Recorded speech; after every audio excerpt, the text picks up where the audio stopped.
ಚಿನ್ನಸ್ವಾಮಿ ಕ್ರೀಡಾಂಗಣದಲ್ಲಿ ಸಂಭವಿಸಿದ ಕಾಲ್ತುಳಿತ ಪ್ರಕರಣ. ಸಿಎಂ ಅವರ ಜೊತೆಗೆ ಸಚಿವರು ಚರ್ಚೆಯನ್ನ ಮಾಡಿದ್ದಾರೆ. ಇವತ್ತು ಬೆಳಿಗ್ಗೆ ಕೆಲ ಸಚಿವರಿಂದ ಈ ಪ್ರಕರಣದ ಕುರಿತು ಮಾತುಕತೆ ನಡೆದಿದೆ. ಪ್ರಕರಣದ ಕುರಿತು ಕೇಸನ್ನ ದಾಖಲಿಸುವ ಸಂಬಂಧವಾಗಿ ಪ್ರಮುಖ ಚರ್ಚೆಯಾಗಿರುವುದು. 11 ಮಂದಿ ದುರ್ಮರಣವನ್ನ ಹೊಂದಿದ್ದಾರೆ, ಎಫ್ಐಆರ್ ಆಗಬೇಕು. ಹಾಗೆಯೇ ಆರ್ಸಿಬಿ ಮಾಲೀಕರ ವಿರುದ್ಧವೂ ಕೂಡ ಕೇಸ್ ಆಗಬೇಕು ಅಂತ ಹೇಳಿ ಮನವಿಯನ್ನ ಮಾಡಿಕೊಂಡಿದ್ದಾರೆ. ಇವೆಂಟ್ ಮ್ಯಾನೇಜ್ಮೆಂಟ್ ಸಂಸ್ಥೆಯ ವಿರುದ್ಧವೂ ಕೂಡ ಪ್ರಕರಣ ದಾಖಲಾಗಬೇಕು. ರಾಜ್ಯ ಕ್ರಿಕೆಟ್ ಸಂಸ್ಥೆಯ ವಿರುದ್ಧವೂ ಕೂಡ ಕೇಸ್ ದಾಖಲಾಗಬೇಕು. ಒತ್ತಡ ಹೆಚ್ಚಾಗ್ತಾ ಇದೆ. ಈ ಒಂದು ಪ್ರಕರಣಕ್ಕೆ ಯಾರು ಕಾರಣಕರ್ತರಾಗಿದ್ದಾರೋ, ಪ್ರತ್ಯಕ್ಷವಾಗಿಯೋ ಪರೋಕ್ಷವಾಗಿಯೋ ಅವರೆಲ್ಲರ ವಿರುದ್ಧ ಕ್ರಮ ಆಗಬೇಕು ಅನ್ನೋದು ಎಲ್ಲರ ಆಗ್ರಹ. ಸಚಿವರು ಕೂಡ ಇದೇ ಮನವಿಯನ್ನು ಮಾಡಿಕೊಂಡಿದ್ದಾರೆ. ಈ ಪ್ರಕರಣದಲ್ಲಿ ಆರ್ಸಿಬಿ ತಂಡದ ವೈಫಲ್ಯ ಕೂಡ ಇದೆ.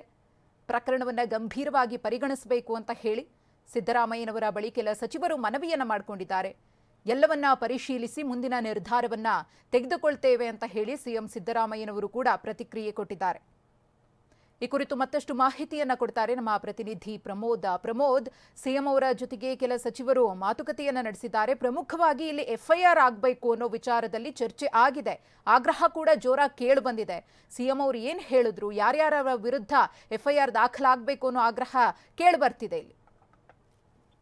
ಮಧುಶ್ರೀ, ಮೊದಲನೇದಾಗಿ ಈ ಒಂದು ಪ್ರಕರಣದಲ್ಲಿ ಸರ್ಕಾರ ಎಫ್ಐಆರ್ ದಾಖಲಿಸಲಿಲ್ಲ, ಸೂಕ್ತ ರೀತಿಯಲ್ಲಿ ಸೂಕ್ತ ಸೆಕ್ಷನ್ಗಳ ಅಡಿಯಲ್ಲಿ ಕೇಸ್ ದಾಖಲಿಸಿಲ್ಲ ಅನ್ನುವಂಥದ್ದು ಮೊದಲಿಂದಲೂ ಕೂಡ ಅಂದ್ರೆ ಈ ಒಂದು ಪ್ರಕರಣ ಆರಂಭದಿಂದಲೂ ಕೂಡ ಕೇಳ್ಬರ್ತಾ ಇರುವಂತಹ ಆರೋಪ ಇದೆ. ಕೇವಲ ಯುಡಿಆರ್ ಅಂದ್ರೆ ಅಸಹಜ ಸಾವು ಅನ್ನುವಂತ ಪ್ರಕರಣದಡಿ ಮಾತ್ರ ಯುಡಿಆರ್ ಅನ್ನ ದಾಖಲು ಮಾಡಲಾಗಿದೆ. ಹೀಗಾಗಿ ಈಗ ಸಚಿವರು ಕೂಡ ಮುಖ್ಯಮಂತ್ರಿಗಳ ಜೊತೆಗೆ ಈ ವಿಚಾರವಾಗಿ ಮಾತನಾಡಿದ್ದಾರೆ. ಸಚಿವರು ಕೂಡ ಮುಖ್ಯಮಂತ್ರಿಗಳಿಗೆ ಈ ಒಂದು ಘಟನೆಯ ತೀವ್ರತೆಯನ್ನ ಕಂಡು ಈ ಒಂದು ಘಟನೆಗೆ ಏನ್ ಮೂಲ ಕಾರಣ, ಪ್ರಮುಖವಾಗಿ ಆರ್ಸಿಬಿ ಜೊತೆಗೆ ಆರ್ಸಿಬಿಯ ಇವೆಂಟ್ ಮ್ಯಾನೇಜ್ಮೆಂಟ್ ಇದೆರಡೂ ಕೂಡ ತುಂಬಾ ತಪ್ಪುಗಳನ್ನ ಮಾಡಿದೆ ಅನ್ನುವಂಥದ್ದು ಕೆಲ ಸಚಿವರ ಅಭಿಪ್ರಾಯ. ಹಾಗಾಗಿ ಇವತ್ತು ಬೆಳಿಗ್ಗೆ ನಡೆದಂತ ಮುಖ್ಯಮಂತ್ರಿಗಳ ಜೊತೆಗಿನ ಅನೌಪಚಾರಿಕ ಸಭೆಯಲ್ಲೂ ಕೂಡ ಮುಖ್ಯಮಂತ್ರಿಗಳ ನಿವಾಸಕ್ಕೆ ಹೋದಂತಹ ಸಂದರ್ಭದಲ್ಲಿ ಕೆಲ ಸಚಿವರು ಗಂಭೀರವಾಗಿ ಸಲಹೆಯನ್ನ ಕೊಟ್ಟಿದ್ದಾರೆ.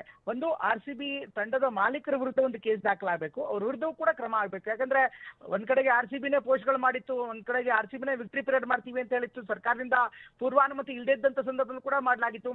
ಇದರ ಜೊತೆಗೆ ಇವೆಂಟ್ ಮ್ಯಾನೇಜ್ಮೆಂಟ್ ಯಾರು ಮಾಡಿದ್ದಾರೆ, ಒಂದ್ ಕಡೆಗೆ ಪಾಸ್ ಇದೆ ಅಂತ ಹೇಳ್ತಾರೆ, ಪಾಸ್ ಇಲ್ಲ ಅಂತ ಹೇಳ್ತಾರೆ, ಯಾವುದೇ ಗೇಟ್ ಗಳನ್ನ ಓಪನ್ ಮಾಡಿಲ್ಲ, ಸರಿಯಾಗಿ ಗೇಟ್ ಗಳು ನಿರ್ದಿಷ್ಟ ಯಾವ ಗೇಟ್ ಅಲ್ಲಿ ಬರಬೇಕು ಅಂತ ಮಾಹಿತಿ ಇಲ್ಲ, 19ಕ್ಕೂ ಹೆಚ್ಚು ಗೇಟ್ ಇದ್ರು, ಕೆಲವೊಂದಿಷ್ಟು ಗೇಟ್ಗಳಲ್ಲಿ ಮಾತ್ರ ಅಭಿಮಾನಿಗಳಿಗೆ ಬಿಡುವಂತ ವ್ಯವಸ್ಥೆ ಮಾಡಲಾಗಿತ್ತು. ಹಾಗೇನೆ ಕರ್ನಾಟಕ ರಾಜ್ಯ ಕ್ರಿಕೆಟ್ ಸಂಸ್ಥೆಯ ಲೋಪದೋಷಗಳು ಕೂಡ ಇದರಲ್ಲಿ ಇದೆ ಅನ್ನುವಂಥದ್ದು ಸಚಿವರ ಆರೋಪ. ಯಾಕೆಂದ್ರೆ ಅವರು ಕೂಡ ಸೂಕ್ತ ರೀತಿಯಲ್ಲಿ ಮಾಡುವುದಾಗಿತ್ತು. ಒಂದ್ ವೇಳೆ ಈಗ ಎಲ್ಲ ಡೆವಲಪ್ಮೆಂಟ್ಗಳಾಗ್ತಾ ಇತ್ತು, ಫೈನಲ್ ಪಂದ್ಯ ನೆಡುವಂತ ಸಂದರ್ಭದಲ್ಲೇ ಅನುಮತಿ ಕೋರಿ ಪತ್ರವನ್ನ ಬರೀಲಾಗಿತ್ತು. ಅಂದ್ರೆ ಮ್ಯಾಚ್ ನಡೀತಾ ಇದ್ದಂತ ಸಂದರ್ಭದಲ್ಲಿ ನಾವು ವಿನ್ ಆಗ್ತೀವಿ ಅನ್ನುವಂತ ಭಾವನೆಯೊಂದಿಗೆ ಕೆಎಸ್ಸಿ ನೇರವಾಗಿ ಸರ್ಕಾರಕ್ಕೆ ಪತ್ರ ಬರೆದು ಪೆರೇಡ್ ಸೇರಿದಂತೆ ಬೇರೆ ಬೇರೆ ಕಾರ್ಯಕ್ರಮಗಳಿಗೆ ಅವಕಾಶ ಕೊಡಿ ಅನ್ನುವಂತ ಮನವಿಯನ್ನ ಮಾಡಿತ್ತು. ಜೊತೆಗೆ ನಿರ್ವಹಣೆ ಮಾಡೋದ್ರಲ್ಲೂ ಕೂಡ ಅಂದ್ರೆ ಕರ್ನಾಟಕ ರಾಜ್ಯ ಕ್ರಿಕೆಟ್ ಸಂಸ್ಥೆ ಎದುರು ಭಾಗದಲ್ಲೇ ಮುಂಭಾಗದಲ್ಲೇ ಅವರ ಗೇಟ್ ಮುಂದೆನೇ ಆಗಿರುವಂತಹ ಹಿನ್ನೆಲೆಯಲ್ಲಿ ಅವರನ್ನು ಕೂಡ ನಾವು ದೋಷಾರೋಪ ಪಟ್ಟಿಯಲ್ಲಿ ಅವರನ್ನು ಸೇರಿಸಬೇಕು ಅಥವಾ ಅವರ ವಿರುದ್ಧವೂ ಕೂಡ ಕೇಸ್ ದಾಖಲಿಸಬೇಕು ಅನ್ನುವಂಥದ್ದು ಈಗ ಸಚಿವರು ಸಲಹೆಯನ್ನ ಕೊಟ್ಟಿದ್ದಾರೆ. ಆದ್ರೆ ಮುಖ್ಯಮಂತ್ರಿಗಳು ಇದಕ್ಕೆ ತಕ್ಷಣಕ್ಕೆ ಯಾವುದೇ ತೀರ್ಮಾನವನ್ನ ಮಾಡಿಲ್ಲ. ಯಾಕಂದ್ರೆ ಒಂದ್ ಕಡೆಗೆ ಈಗಾಗಲೇ ಮ್ಯಾಜಿಸ್ಟ್ರೇಟ್ ತನಿಖೆ ನಡೀತಾ ಇದೆ, ಇನ್ನೊಂದ್ ಕಡೆಗೆ ಈ ಎಲ್ಲಾ ಘಟನೆಗಳನ್ನ ಕೂಲಂಕುಷವಾಗಿ ಪರಿಶೀಲಿಸಿ ಮುಂದಿನ ಅಗತ್ಯ ಕ್ರಮಗಳನ್ನ ಮಾಡೋಣ ಅನ್ನುವಂತ ಮಾತನ್ನು ಹೇಳಿದ್ದಾರೆ ಅನ್ನುವಂತ ಮಾಹಿತಿ ಲಭ್ಯವಾಗ್ತಾ ಇದೆ. ಮಧುಶ್ರೀ. ಪ್ರಮೋದ್, ಇನ್ನು ತರಾತುರಿಯಲ್ಲಿ ಈ ರೀತಿಯಾಗಿ ಕಾರ್ಯಕ್ರಮವನ್ನು ಆಯೋಜನೆ ಮಾಡಿದ್ದು ಕೂಡ ಸ್ವಪಕ್ಷದಲ್ಲಿ ಸೇರಿದಂತೆ ವಿಪಕ್ಷದ ನಾಯಕರು ಕೂಡ ಸರ್ಕಾರದ ನಿರ್ಧಾರವನ್ನ ಖಂಡಿಸಿ ಆಕ್ರೋಶವನ್ನ ವ್ಯಕ್ತಪಡಿಸಿದ್ದಾರೆ. ಅದರ ಜೊತೆಗೆ ಈಗ ಸಿಎಂ ಸಿದ್ದರಾಮಯ್ಯನವರು ಪರಿಶೀಲಿಸಿ ಯೋಚನೆ ಮಾಡಿ ನಿರ್ಧಾರವನ್ನ ತೆಗೆದುಕೊಳ್ತೀವಿ ಅಂತ ಹೇಳ್ತಾರೆ. ಅಂದ್ರೆ ಇವರ ಮುಂದಿನ ಸ್ಟೆಪ್ ಏನಾಗಿರುತ್ತೆ? ಎಫ್ಐಆರ್ ದಾಖಲು ಮಾಡ್ತಾರಾ ಇಲ್ವಾ, ಏನ್ ಕಥೆ ಅನ್ನೋದೇ ಸದ್ಯದ ಯಕ್ಷ ಪ್ರಶ್ನೆ. ಇದ್ರ ಬಗ್ಗೆ ಕೋರ್ಟ್ಗೂ ಕೂಡ ಅವರು ಸಂಪೂರ್ಣವಾದ ವಿವರಣೆಯನ್ನ ಕೊಡಬೇಕಿದೆ. ಅಸಹಜ ಸಾವು ಅಂತ ನಾವು ಎಫ್ಐಆರ್ ಅನ್ನ ದಾಖಲು ಮಾಡಿಸಿದ್ದೀವಿ ಅಂತ ಹೇಳಿದ್ರೆ ಕೋರ್ಟ್ ಹೇಗೆ ಇದನ್ನು ಒಪ್ಕೊಳ್ಳುತ್ತೆ ಅಂತ? ನಿಜವಾಗ್ಲೂ ಈ ಒಂದು ಸವಾಲು, ಈ ಒಂದು ಪ್ರಶ್ನೆ ಸರ್ಕಾರದ ಮುಂದೆ ಇದೆ. ಅಫ್ಕೋರ್ಸ್ ಇದು ಯಾವ ಕಾರಣಕ್ಕೋಸ್ಕರ ಆಗಿದ್ದು ಅನ್ನುವಂಥದ್ದು ಎಲ್ರಿಗೂ ಕೂಡ ಗೊತ್ತಿರುವಂತದ್ದು, ಹೇಗೆ ಆಯ್ತು ಅನ್ನುವಂಥದ್ದು ಕೂಡ ಗೊತ್ತಿರುವಂತದ್ದು. ಹೀಗಾಗಿ ಅದರಲ್ಲಿ ಈ ಒಂದು ಘಟನೆಯಲ್ಲಿ ಯಾರ್ಯಾರು ಭಾಗಿದಾರರು ಅದರ ಮಾಹಿತಿ ಕೂಡ ಇದೆ. ಅಸಹಜ ಸಾವು ಅನ್ನುವಂಥದ್ದು ಖಂಡಿತವಾಗ್ಲೂ ಅಸಹಜ ಸಾವು ಅಂತ ಹೇಳೋದಕ್ಕೆ ಸಾಧ್ಯವಿಲ್ಲ. ಅಂದ್ರೆ ಮೇಲ್ನೋಟಕ್ಕೆ ನಾವು ಟೆಕ್ನಿಕಲಿ ಮಾತಾಡೋದಕ್ಕೆ ಆಗಲ್ಲ ಈ ಪ್ರಕರಣ, ಯಾಕಂದ್ರೆ ತುಂಬಾ ಗಂಭೀರವಾದಂತಹ ಪ್ರಕರಣ.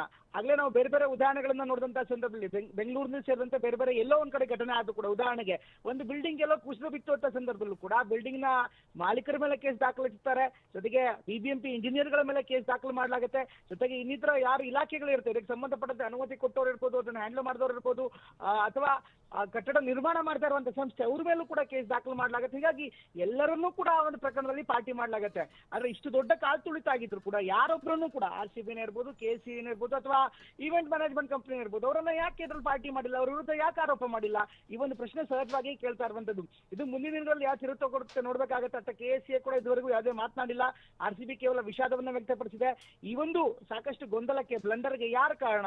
ಒಂದ್ ಕಡೆಗೆ ಓಪನ್ ಪರೇಡ್ ಅಂತ ಹೇಳ್ತಾರೆ, ಮತ್ತೊಂದ್ ಕಡೆಗೆ ಟಿಕೆಟ್ ಬೇಡ ಹಾಗೆ ಬರ್ಬೋದು ಅಂತ ಹೇಳ್ತಾರೆ, ಆಮೇಲೆ ಟಿಕೆಟ್ ಬೇಕು ಅಂತಾರೆ, ಪಾಸ್ ಬೇಕು ಅಂತಾರೆ. ಎಲ್ಲಿ ಕಲೆಕ್ಟ್ ಮಾಡೋದು, ಎಷ್ಟೊತ್ತು ಕಲೆಕ್ಟ್ ಮಾಡೋದು ಯಾರಿಗೂ ಕೂಡ ಗೊತ್ತಿಲ್ಲ. ಯಾವ ಗೇಟ್ಗಳು ಬರಬೇಕು ಅಂತ ಮಾಹಿತಿ ಇಲ್ಲ. ಕೇವಲ ಒಂದು ಸೋಷಿಯಲ್ ಮೀಡಿಯಾ ಪೋಸ್ಟ್ ತಕ್ಷಣಕ್ಕೆ ಹಾಕ್ಬಿಟ್ರೆ ಎಷ್ಟು ಜನಕ್ಕೆ ಮಾಹಿತಿ ರವಾನೆ ಆಗುತ್ತೆ, ಅದಕ್ಕೆ ಸೂಕ್ತವಾದಂತ ಸಮಯವೇ ಇರಲಿಲ್ಲ. ಹೀಗಾಗಿ ಇದೆಲ್ಲವೂ ಸಾಕಷ್ಟು ದೊಡ್ಡ ಲೋಪದೋಷ ಆಗಿದೆ, ಇದರಲ್ಲಿ ಎರಡು ಮಾತಿಲ್ಲ. ಈ ಒಂದು ಕಾರಣವನ್ನ ಮುಂದಿಟ್ಕೊಂಡು ಸರ್ಕಾರ ಕೂಡ ಜಾರ್ಕೊಳ್ಳೋದಕ್ಕೆ ಸಾಧ್ಯವಾಗಲ್ಲ.